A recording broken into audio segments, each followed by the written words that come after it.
Tonight I'd like to share with you the idea of how a mantra can impact your day in a positive way. I will discuss what a mantra is and how to create one of an empowering nature, utilising the Buddhist concepts of equanimity and emptiness. The word mantra is derived from two Sanskrit words, manas, the mind, and tra, a tool. So the word mantra is literally a tool for the mind. Some of us might be aware of mantras as a word or other words in another language said in meditation or yoga.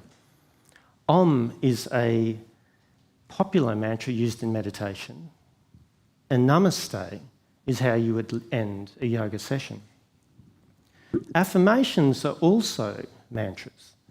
I used to write my affirmations on a piece of paper, stick it on my mirror, and then look at it and say the words every morning before I went off to work. Some of the affirmations that I used to say was, I am loved, I am beautiful, and I am a money magnet. It works, it really does. You should try it. In the sport of triathlon, I created a mantra for my run, and it was fast, light feet. I found this really helpful because what it did was it gave me something to focus on in the run, but it also distracted me away from the heavy legs that I was experiencing after getting off the bike. Now, all of these mantras might sound empowering in nature. However, not all mantras are created equal. I'd like to present to you that a mantra is also a script that is repeated either consciously or unconsciously many times per day until it then becomes your truth. The question is, what is your truth? What are some of the mantras that you are saying? Here's some of my old mantras. I wonder if any of these resonate with you. Don't upset the apple cart. Don't speak your truth. Ultimately, you're going to hurt someone else's feelings. I am not enough. People won't accept me for who I truly am. And what do I know? We can look at these mantras and think that they are quite of an undeserving nature and maybe even negative in perspective. However, maybe these mantras, these truths, these scripts are actually trying to tell us something different. Maybe there's a hidden meaning. There's a phrase that I say, or a mantra, you could call it, and it goes like this. Thoughts and emotions are indicators of something of a deeper nature. Now, I'll say that again. Thoughts and emotions are indicators of something of a deeper nature. I like to use the analogy of the fuel light indicator in your car. So whenever the light comes on, you know you need fuel. So you find a petrol station, you pull over, you go to the Bowser, you get the nozzle out, and you put the nozzle into the fuel tank. You don't get the nozzle and pour it on the indicator light, do you? Because that would be silly. It's the same thing with our thoughts and emotions. Maybe these undeserving thoughts, emotions, mantras, and truths are actually trying to point us to looking deeper into what they represent. Maybe they have value. This is where I'd like to introduce to you the Buddhist concepts of equanimity and emptiness. Equanimity was described as an even-minded mental state or dispositional tendency toward all experience, unpleasant or neutral. I like to look at this in another way. I like to see it that equanimity means everything has value. From an evolutionary psychology perspective, we chase carrots and we avoid sticks. Carrots are reward, sticks are discomfort. Our thoughts and emotions also fit into this category. There's some thoughts and emotions that we try to get away from because they cause us discomfort, but there's other thoughts and emotions we try to bring towards us because they give us a reward. If I want to lose weight, get stronger, get fitter, get faster, I need to experience the discomfort of the exercise regime, I might have to employ a coach, and I'm certainly going to feel a lot of discomfort in changing the food and my dietary requirements. When I start to see that this pain is actually part of the achievement and the outcome that I'm working to, I can then start to see my pain and discomfort as being purposeful. I can start to see it, in essence, through the lens of equanimity. Equanimity allows us to see that both the reward and the discomfort are part of the same experience. Now, emptiness is very similar to equanimity. Emptiness suggests that everything is empty of essence other than the essence that we place upon it. So what this is saying is that I am the one who gives things meaning. I am the one who has the relationship with something. A way that I like to explain that is through the mighty pen. I've got this beautiful pen, it's a Parker pen. I've got a wonderful, loving relationship with this pen. My dad used to write with the Parker pen, so whenever I think about using this pen, I think of my father. I absolutely love this pen.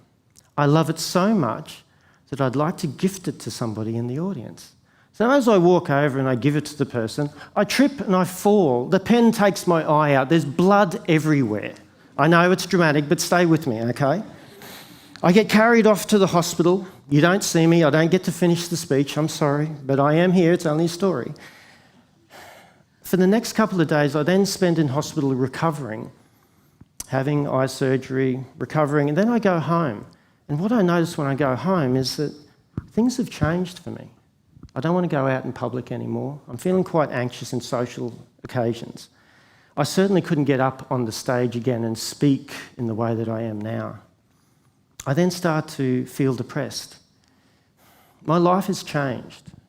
This pen, it's taken away everything that I've loved in life, my livelihood, my purpose, my meaning. Now I hate this pen.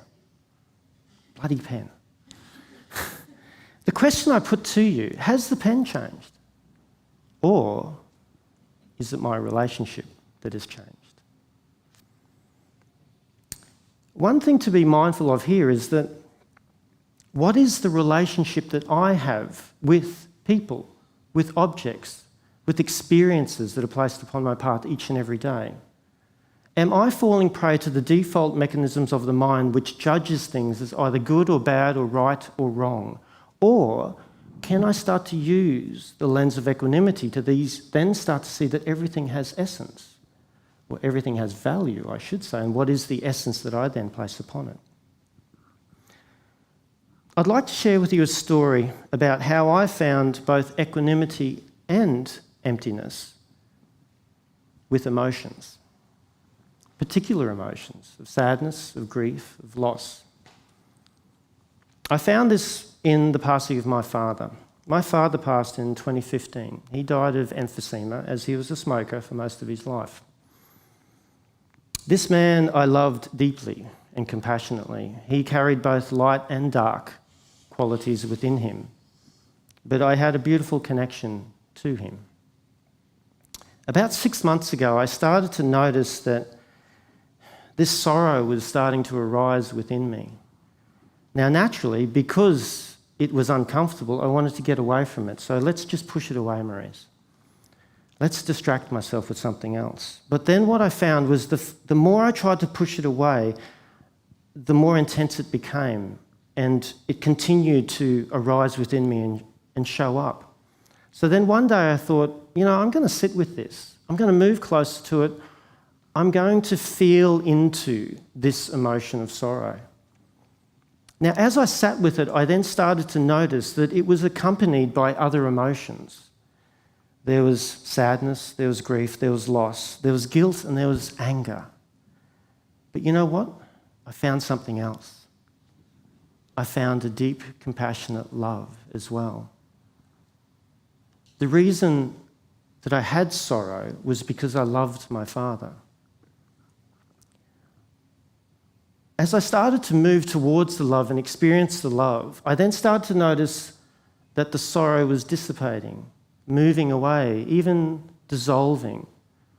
And then I got to that point where my sorrow was gone and I was only experiencing the love for my Father. Now you might think to yourself, well, that's a really great thing, Maurice. Good on you. It's a beautiful story. However, this was not my experience. I started to miss my sorrow. I started to yearn for it.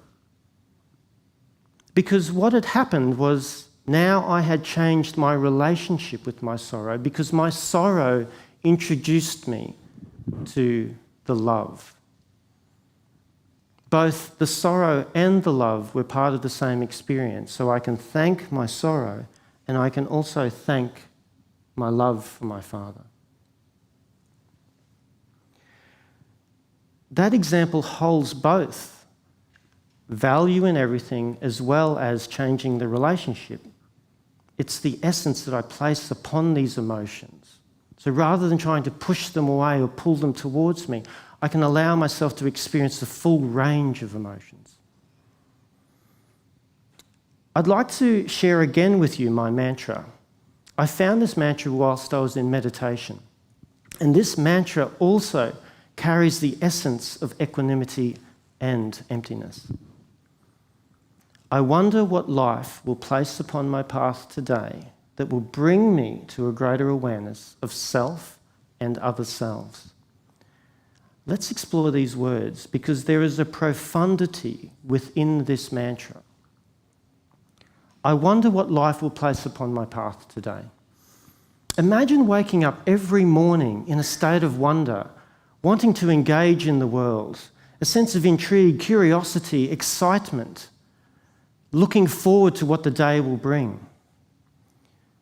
What life will place upon my path. Life, that thing that is greater than all of us. That thing that sits upon the precipice of the known and the unknown. Some people call it the universe. Some might call it God. Prana, chi, maybe even the unified field or even consciousness. That thing that is living you with every breath that you are given. To place something upon one's path, that word placement sort of suggests that there is maybe an intent, maybe a purpose, maybe a meaning. There's a thoughtfulness, a consideration of placing something upon your path that maybe has value to you as well. Now, your path, your own individual path, just as the snowflake has its own individual blueprint, so do you have your own individual footprint upon this earth within this life. Each and every one of you tonight are having your own experience through the words that are being shared by myself and others. Some of these words will be a catalyst of suffering for you, but also some of them will be a catalyst of growth and awakening. This is your own unique journey, your own unique path. To bring me to a greater awareness of self and other selves, this is where the opportunity is, the gift, that anything that is placed upon your path has great value, no matter what medium it comes about. Self and other selves. This is the uniting component of this mantra.